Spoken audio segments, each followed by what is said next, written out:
introducing you all to the data lake. Now we are into actually this introduction's over. We are actually into the subject area of today's webinar. Hold tight to your seats. Stick along. There is a lot of interesting knowledge and a lot of experience coming onto your screens in a few moments. Next slide, please. Couple of questions. The moment we talk about data engineering, data management platforms, DWH, data warehouses, data lakes, and the newer term data lake house, a lot of things come into our mind, like as an business user. Since we have all kinds of attendees today, I'll cater to all of them in some shape or form. It says we have business users, we have a lot of students, we have engineers and technology evangelists, we have architects. So when you're getting into this area of creating a data management platform, there are some critical questions that comes to everybody's mind, and the business is basically the group that funds all the use cases. Now, key areas: why is data useful, or what more can I get out of the data that I have? Can it help me transform the business? I already have some use cases running on the data that I'm correlating. What else can I get out of it? Or what are the use cases which I'm not able to solve? What is that my competition is doing, but I'm not able to solve or sort it out because my data strategy is not sorted. My data is siloed. What a data management solution should look like? What does all this data lake concept? They talk about so many jargons. What does that mean to me? And what does that imply to me? What is the implication that has on me as a business user or as a platform owner to per se? I already have a Teradata enterprise or a legacy enterprise data warehouse. Do I still need a data lake? What additional benefit would this development investment have for me? What are the side effects of ignorance? What if I don't build it correctly? What should be the overall strategy? There is a legacy. I've been using something for 20 years. I understand I need to get modernized, but how? What are the pathways? What are the steps? Do I really need huge pockets and a lot of time to make this possible? What is the migration? What will happen to whatever I've been doing on this legacy platform that I've been using for ages now? And of course, the moment you talk about data coming to a unified layer, being available to all users in the organization, of course, with an access control and authorization, there comes the dark side of data, the one that deals with the security, governance, and the aspects of non-compliance. So all these areas are very crucial, very critical when you're building a data lake, and you should be very much aware about what are the basic building pillars and what are the basic challenges and pitfalls that you got to be cognizant about. Next slide, please. Before delving into the details of building out a data lake strategy and a roadmap, one of a very interesting story we all are aware of. I'll quickly touch upon it for a moment. How Tesco launched world's first supermarket club loyalty card, the club card. How was it launched? Tesco was finding it really difficult to figure out what their customers actually want. How do they really want to enable them, and how do they make this offering successful? So they tied up with dunnhumby for data analytics. Tesco was in business for 30 years when they launched this, and dunnhumby worked for them close to almost just around 2.5-3 months. And with the power of data analytics, they made it possible for Tesco to understand their customer patterns, customer behaviors, so that the club card can be marketed, campaigned in a manner that it became a huge success. It was just not possible without the power of data. So it's a small use case, a quick glimpse, well known, to understand what is the impact of data analytics. This use case clearly depicts the power of analytics over the power of experience. There was a time where experience was everything, but here 3 months of analytics overpowered the 30 years of experience. Next slide, please. So I hope I've got you all hooked on, interested into this journey of data management platform to enable data-driven analytics. As a business user, or even as a engineer, as an architect, there are a couple of things that you need to understand. That how can data actually transform your business, or the business that, or the client's business that you're working for. There are 4 key quadrants that every business can be transformed using. One is better marketing campaigns, increase your reach, try to increase your customer base, better customer support, offer, keep on your existing customers hooked onto your platform or your service, so that you enable them with a better customer service, better use cases. Build better products, take the customer feedback positively, incorporate that into your product so that it suits their needs, and of course lower down the cost, your operating cost. The moment your OPEX goes down, your profit margins automatically increase. Now how that impacts me as an IT engineer, or as a data engineer? How does that impact me? When I design my use cases, when I build my use cases, they would be catering to one of these quadrants. And that is how a solution architect, a technical architect, a data engineer enables the business to make a more profitable statement out of the data-driven use cases. Next slide, please, where I'll be briefly touching up. Okay, there are a couple of myths that are circling this industry. And I'll not take the fun away. That will happen later in the slide by busting this myth that data lake is only for huge enterprises or IT companies. I'm not none of them, so that cannot help me in any case. No. But how? We'll talk about that later. So right now you live with that myth, and one of my co-speakers will help you burst that myth. Next slide, please.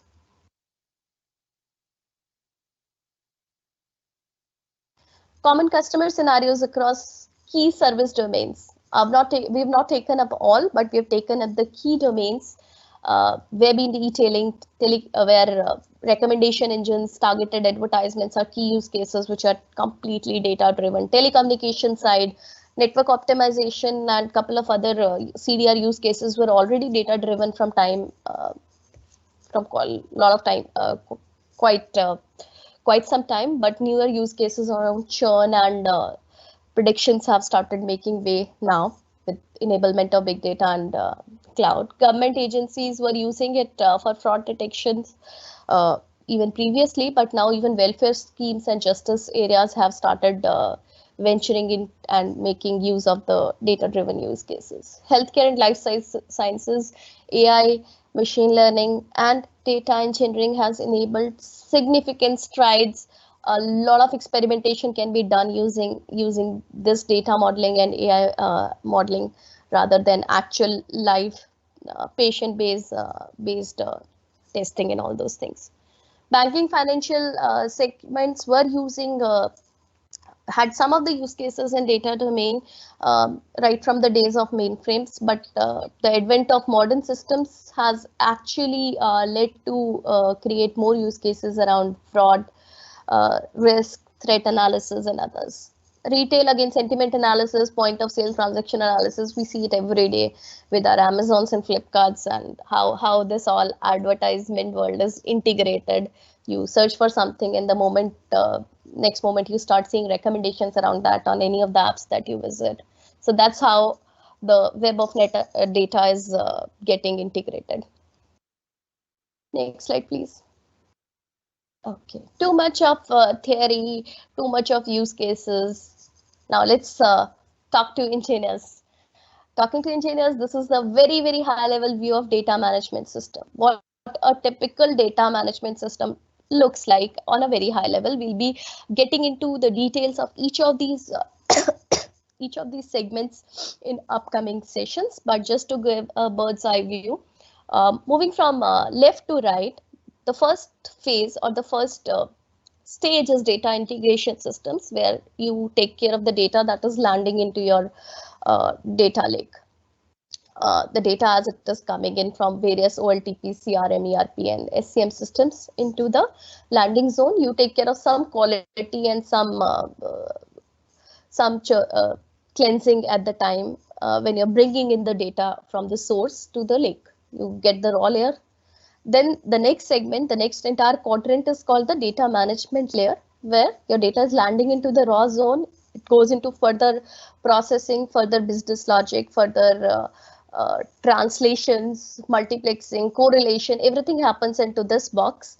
And then and it is multiple stages. We have very coolly depicted it as a single box, but the single box is the most complex piece of the entire data management, entire data transformation layer.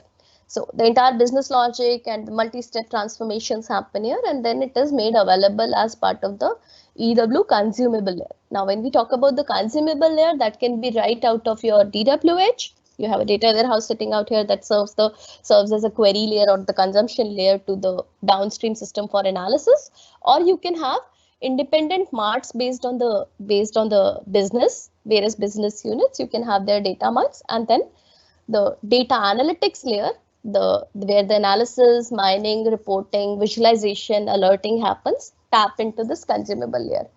So this is a very high level, simplistic view, and we'll be getting into details and nitty-gritties of each of these sections. If you have any questions, please feel free to key them in the Q&A section, and they'll be taken up very soon. Next slide, please. Okay. Now, the previous slide had a high-level data flow. 2 slides ago, I was talking about the major use case flow that can be catered to by the data management system. The previous slide, I was talking about a high-level data flow diagram and various phases of a data management system, various landing areas. Now, this is a technology view of the same flow. Like one of the challenges that every technical architect has, the solution architect takes care of what should be the journey of the data and how the various data marts and the other business areas should be mapped, how the data should be brought in. But for a technical architect, the key critical aspect while designing the technical architecture of a management platform is the technology choices. There are so much to offer. The world is so very different from the typical Java J2E world where there was set rules. Okay, you want to use this, go use Spring. You want to do this, go use Hibernate. But here, there are so much offerings. You talk about on-prem, you talk about the cloud offerings, multiple cloud vendors. So it's extremely difficult as well as extremely important that you make right technical choices here. You evaluate what you want to do, what are your corner cases, you evaluate against them, and then you decide what are you choosing for what step. So talking about, and we'll be discussing each of them in detail, but on a high level, if again I start from the left to right segment, the left quadrant here talks about the left section here talks about the SORs and the data landing channels, wherein you are actually working on data collation. You're getting the data into your data warehouse. And there are two significant modes in which data comes in. Real time, that is streaming data, and batch data. And within batch, of course, there is a historic one-time load as well as incremental load aspects. But the relative treatment of streaming and batch data is very, very different. The top row here talks about the streaming data pipeline, wherein generally we have a messaging queue where the data lands into in real time, which could be Kafka, it could be SQS, it could be any of the offerings that suits your use case. Then you move to the processing layer where you can employ Spark, you can employ Flink, you can employ data flows, again depending upon what technology choices that you make. Then you move into the analytics layer. Now once you process the data lands into the analytics layer, which again you can use Bigtable, you can use HBase, you can use other cloud offerings, Cassandra's of the world, depending upon the use case, what are the kind of latencies, read-write latencies that you're looking at. And then you have the query layer, the DAS layer, basically the query API layer or data as a service layer, which basically taps into this analytics zone. And of course, one of the critical use case of the real-time world is alerting and raising alerts for some critical use cases. The bottom row here talks about the batch data flow in technology view, where the data is coming into the system. You can use the likes of Scoop, you can use other offerings. You land the data into the landing zone, typically the raw zone that we referred to in the previous slide, where it could be HDFS, it could be S3, it could be GCS. And then you have the processing layer. Again, Spark is a very significant technology offering which caters to most of the use cases in the data engineering world. Cloud on the other side has a lot of offerings where you can use EMRs and others where you don't have to reinvent. And of course, the likes of Glue and other ETL tools even enable you to create this pipeline for both the areas in a very comprehensive manner. So after the processing, the data lands into the serving layer, and then you have the reporting layer. Now, again, on the reporting layer, you got to be very clear about your reporting needs. What are you catering to? There is nothing called one t-shirt size fits all. You want to use Spark based engines, and you want to use your typical HDFS or S3 storage. You want to go to the likes of Presto. You want to have a typical data warehouse in Redshift or some other offering out of cloud, depending upon your use case. So that's where the reporting layer sits in, and again your BI tools through the DAS layer tap into it. So I talked about two critical wings basis how the data is generated. So real time and batch. But there are two other very significant areas that needs to be taken care of while designing a data management system. First is sitting right in the center of this diagram, data catalog management. Now the data catalog management is basically dealing into the meta part of the data and enables the governance aspect. So you catalog all the data that is coming in. You tag all the you tag all the data that is coming in. You make sure that it is properly classified. The owners are listed. The users are listed. The permissions and other aspects are taken care of. Only then you can enable a robust governance platform. At the bottom, there is a layer which talks about monitoring, security, and governance. That's another significant area and a key pillar to enable a robust and a comprehensive data management platform. You got to sort out your governance strategies, your access authorization aspects very clearly. Monitoring is another significant area that you need to be very cognizant and cautious, and that framework should be built in a very robust manner, because you can already see the plethora of technologies on this particular screen. And this basically it's across the board. There's some of the things which are in-prem, your data is being generated in-prem, even if you have a cloud solution. And there are a lot of disjoint moving components, technology components and platforms in the entire ecosystem. So having an end-to-end view of your ETL pipelines is basically the responsibility of the monitoring and the monitoring framework to ensure that you have a clear view of the ETL pipelines that are bringing the data into it, so that the use case are enabled in a seamless manner. And security, of course, the key. The security aspect, of course, the key aspect, since you're bringing in all the data into a single place across different departments, you got to keep it in a manner that the right people have access to it. So the KMS aspects, the Ranger security, other authorization and authentication aspects play a very, very critical and crucial role. So that's a quick glimpse of it. Do stick along. There are very interesting sessions coming along. Quizzes are there, and do key in your questions. Thank you so much.